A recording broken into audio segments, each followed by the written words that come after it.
Olá, nós estamos aqui agora para comentar a lição de número 11 da revista Editora Betel do terceiro trimestre de 2016. Essa revista que está falando sobre Mateus, uma visão panorâmica do Evangelho do Reino, comentada pelo Bispo Manuel Ferreira.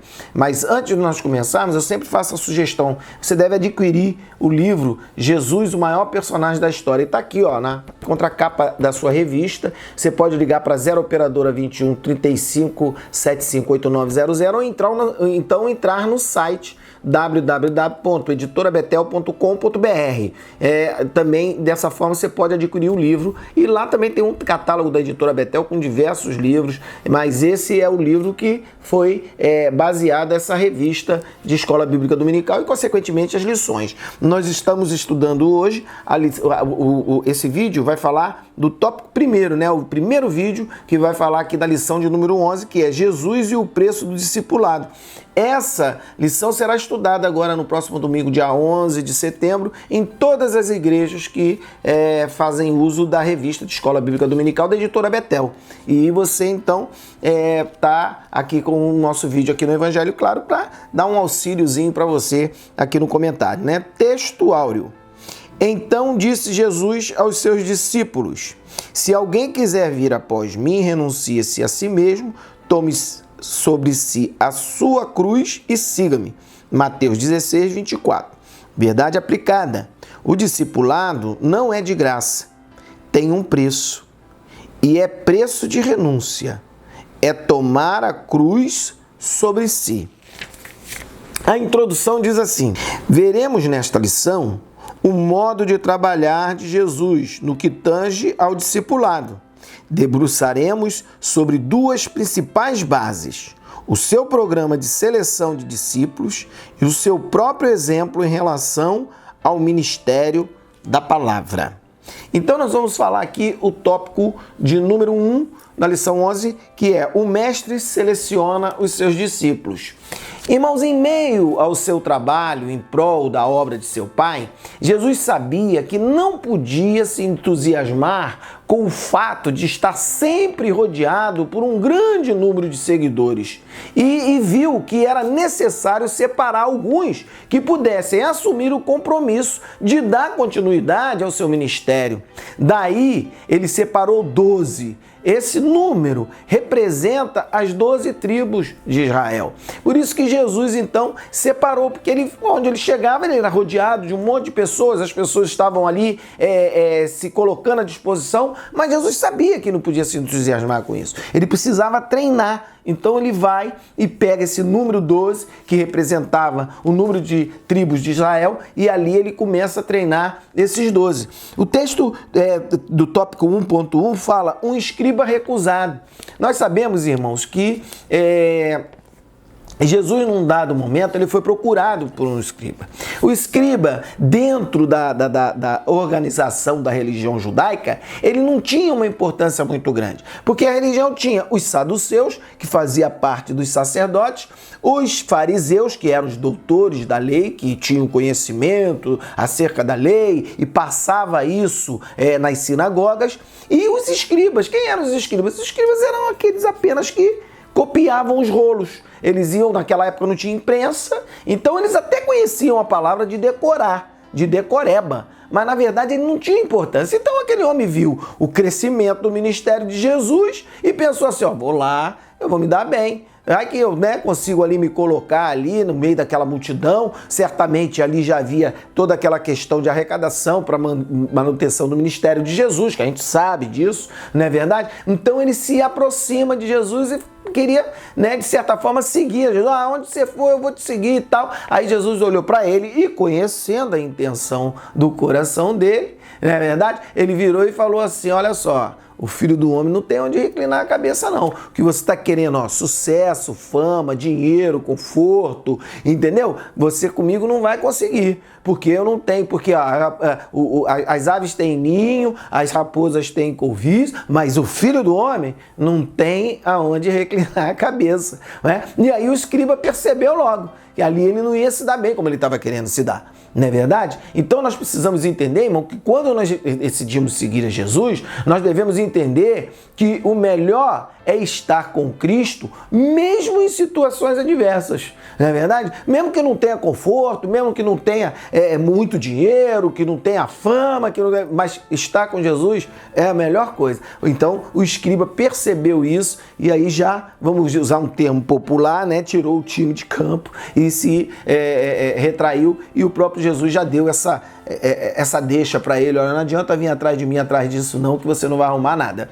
ok? Então nós vemos que o ministério de Jesus, ele não era pautado em reconhecimento, fama, mas ele era pautado em quê? No compromisso de salvar as almas perdidas. Esse era o ministério de Jesus, né? Da mesma forma, ele buscava homens com o mesmo senso comum para a realização da sua obra. Então, Jesus não ia dar ouvido a esses, vamos chamar, aproveitadores da época, não é verdade? Ele sabia que tinha que ser pessoas que estivessem verdadeiramente interessadas e compromissadas de levar o quê? De levar o evangelho para a salvação daqueles que estavam perdidos. Então nós precisamos saber que quem quiser seguir a Jesus tem que estar disposto a ter o quê? A mesma atitude dele, que deixou toda a sua glória para a realização de uma grande obra. Então, quem está querendo seguir a Cristo, então nós hoje temos que pensar nisso. Olha, eu estou aqui, claro, Deus vai nos abençoar, Deus vai providenciar os meios para nós, Deus não vai nos deixar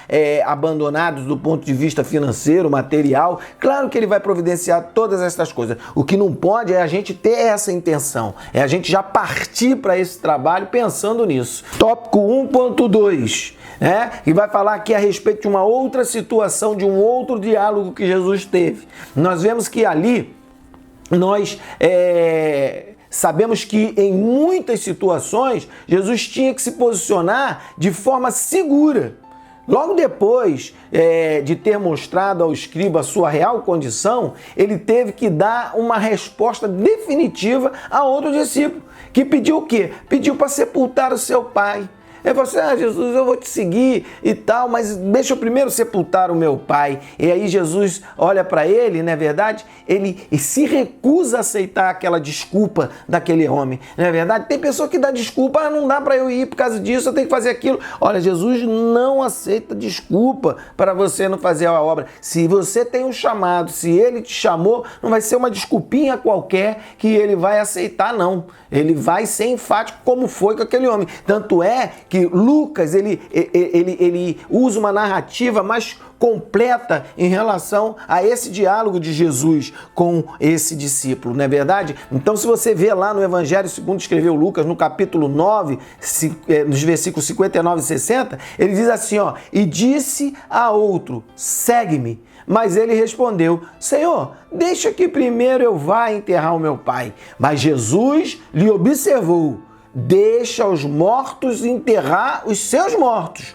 porém tu vai e anuncia o reino de Deus. Então Jesus dá aquela, vamos dizer, aquela repreensão, né? Aquela observância naquela palavra e coloca para ele, olha, você não tem que enterrar, deixa os mortos enterrar. Nós sabemos que também que aquele que quer seguir a Jesus, ele tem que estar disposto a não olhar para trás, porque mais à frente, no mesmo texto, Jesus vai se deparar e o outro discípulo que chega e fala, não, deixa eu primeiro falar com a minha família que eu vou te seguir. E aí Jesus chega e fala assim, olha, aquele que põe a mão no arado e olha para trás não é digno. Irmão, esse não é digno do reino de Deus. Então, irmão, é importante nós sabermos o significado disso. Olhar para trás no original tem o sentido de atrasar-se, ou seja, se deixar envolver com as coisas que estão lá atrás. Nós temos um texto muito conhecido da mulher de Ló, né, que todo mundo fala, olhou para trás, virou uma estátua de sal. Na verdade, talvez aquela mulher tivesse ficado presa a alguma coisa que ela tinha lá, tentou pegar uma joia, alguma coisa. Não posso ir embora, Ló, senão tem que levar minhas coisas. E naquele negócio de catar alguma coisa ali, acabou virando uma estátua de sal, não é verdade? passando por aquela depressão, que na verdade o que aconteceu é que ela não conseguiu sair a tempo. Por quê? Porque se atrasou. Então é a mesma coisa Jesus fala para aquele rapaz, não é verdade? Aquele que põe a mão no arado e olha para trás, fica preocupado com as coisas que estão atrás, esses não são dignos e não estão aptos para o reino de Deus, não é verdade? Então nós vemos aqui que no texto de 1.3, o publicano Mateus, um vocacionado. Irmãos, olha só, ao ver Mateus em seus afazeres, Jesus imediatamente o chama para segui-lo. O chamado de Jesus para Mateus, na verdade, soou como uma convocação em seu ouvido. Ele não pensou duas vezes, abriu mão do seu trabalho e aí foi seguir a Jesus. Não é verdade? Foi seguir ao seu mestre. Nós vemos então, meus irmãos, que esse chamado, ele criou, na verdade, uma grande polêmica ali. Por quê? Porque muitos judeus, eles detestavam os cobradores de impostos. E Mateus era um cobrador de imposto, não é verdade? Então Jesus, ele foi ter com Mateus, foi à casa de Mateus, e quando os homens vieram se levantar para falar, poxa, você está com os publicanos e tal, Jesus não permitiu que aqueles homens pudessem falar coisas negativas acerca de Mateus, não é verdade? Por quê? Porque, na verdade, o que Jesus queria é que Mateus entendesse o propósito dele para a vida dele, né? Que era seguir ele em sua jornada, né? E defendeu Mateus mostrando o seu imenso amor expresso em favor de todos. Então, quando ele defende Mateus, ele mostra o amor dele por todos, por publicano, por pecador. Jesus demonstra ali e ele defende Mateus e aí ele acaba deixando claro que ele estava buscando aqueles que estavam perdidos, aqueles que estavam enfermos, doentes, não é verdade? Então, nós vemos aqui, meus irmãos, que da mesma forma que Jesus fez com Mateus, ele vai fazer com todo aquele que resolver se dedicar a fazer a obra de Deus. Não é verdade? Então Mateus, ele abandonou tudo, abriu mão, não quis mais saber de ser publicano, não quis mais saber de cobrar imposto e foi seguir a Jesus. E aí quando aqueles homens se levantaram, Jesus falou assim, não fala não, porque eu vim mesmo para esses que estão perdidos mesmo, os pecadores mesmo, é para eles que eu preciso vir. E aí ele vai e de certa forma faz a defesa de Mateus e é isso que ele faz também em relação a nós. Ele não permitirá que ninguém se levante contra nós se ele perceber que nós estamos tentando, de certa forma, fazer a obra dele com compromisso e responsabilidade. Mateus, ele era um homem de muitos amigos e ao ser chamado por Jesus, fez com que muitos deles se aproximassem do Senhor. Quando Jesus vai à casa de Mateus, a palavra diz que os amigos de Mateus foram para lá. A atitude de Mateus em não contestar o chamado também fez com que muitos desejassem conhecer a Jesus. Pô, Mateus abriu mão de ser cobrador de impostos para seguir esse Jesus. Pô, quem é esse homem, cara? Porque quem é esse homem para fazer isso com Mateus? Devido à importância que ele tinha ali na sociedade e provavelmente o posicionamento dele em relação às coisas, não é verdade? Então as pessoas ficaram curiosas e foram e se aproximaram de Jesus e aí Jesus teve a oportunidade de quê? De lançar a rede e com certeza muitas almas foram alcançadas ali naquele dia que Jesus foi comer na casa de Mateus. Naquele mesmo dia ali, muita gente ali deve ter sido alcançada pela palavra do Evangelho, não é verdade? Então é isso aí, estamos terminando aqui o tópico de número 1, o primeiro vídeo, e se você gostou desse vídeo, compartilha ele, fala dele, entendeu? Aproveita também, dá uma entrada no site da Editora Betel, www.editorabetel.com.br. A Editora Betel está sendo nossa parceira aqui do Evangelho Claro, nesses vídeos que falam sobre o comentário da revista de Escola Bíblica Dominical. E aí, entra lá, você vai ter lá um catálogo cheio de livros, de produtos da Editora Betel, Bíblia do Culto, Inário Betel, você tem lá o Jornal Semeador, você tem livros, nós temos aqui na nossa estante alguns livros da Editora Betel, você pode aproximar aqui, né? E principalmente o livro, né? Jesus, o maior personagem da história, ok? Então fique conosco aqui no Evangelho Claro, o Evangelho segundo Jesus nos ensinou. Tenha um dia de paz em Cristo.